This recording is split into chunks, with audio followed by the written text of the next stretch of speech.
Hi there, Libra. Thank you for joining me for your weekly forecast for week commencing the 25th of April. The continuing clash between Neptune and Mars, especially now Mars is in retrograde, along with Saturn in your sector of everyday communications, suggests that certain demands and obligations and expectations from other people can leave you feeling bereft of any vitality. Especially at a time when the planets, in another way, are asking you to be much more self-conscious or self-aware of the deeper threads in your situation when it comes to your spiritual beliefs, the people you're very highly connected to, and at a more prosaic level, your long-term financial situation. Now, there is a big change this week in that area, well, two actually. On Saturday, there is the arrival of your ruling planet of Venus. And this can be very good in a way because it can certainly make things a lot more passionate as far as your love life is concerned. But in terms of resources, some good fortune could come to you as this week draws to a close. But equally, you have to be careful about how you use the resources you have. On the same day, there's a quarter moon.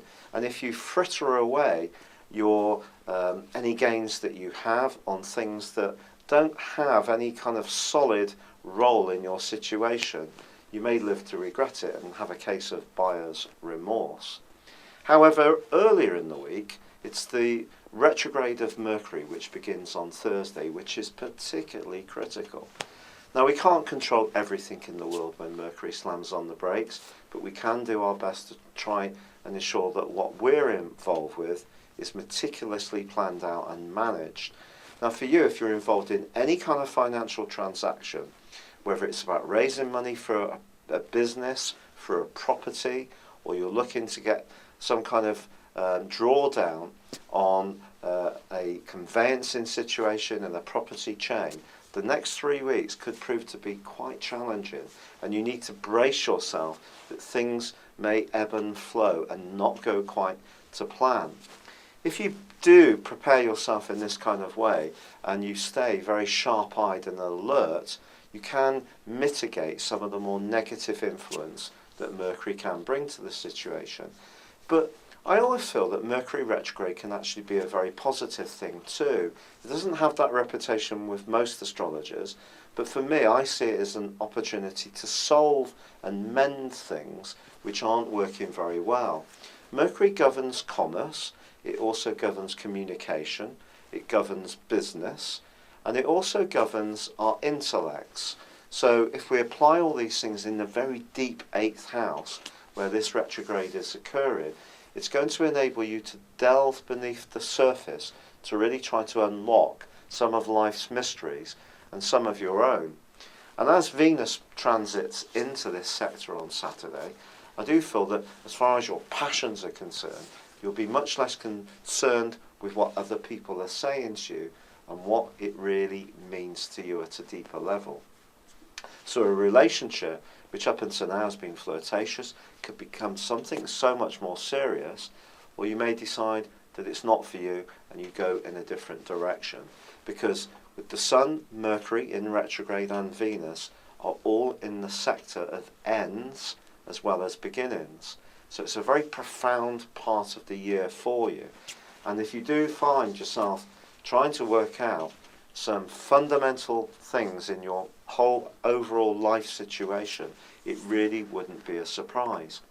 Yet despite this, the Sun does forge quite a beautiful link with Neptune in the second half of this week. You could benefit from somebody's generosity, largesse towards you. If you've invested energy and time into helping others in the past, there could be some kind of reward that comes your way. It may not be physical or financial, it may be heartfelt thanks, or it could be a kind of kinship that you can create between you and someone that you're involved with. So some very peaceful, nice energies moving around there at the end of the week. And I do feel that Venus moving into Taurus for you is going to just help you to appreciate those more intimate pleasures. If you're lucky enough to be in a close relationship which is working well, whether you share good food, good wine, the theatre, or perhaps it is just a real compatibility when it comes to being much more sensual together, then this can be the time when the relationship really catches fire. If you're footloose and fancy free, your appreciation for who can be good for you and interesting is going to see your antenna become much more perceptive about seeing beyond people's superficial exteriors and really getting at what is really good about them or not for you. So a fascinating week in more ways than one. It's been a real pleasure being with you. Good luck and goodbye for now.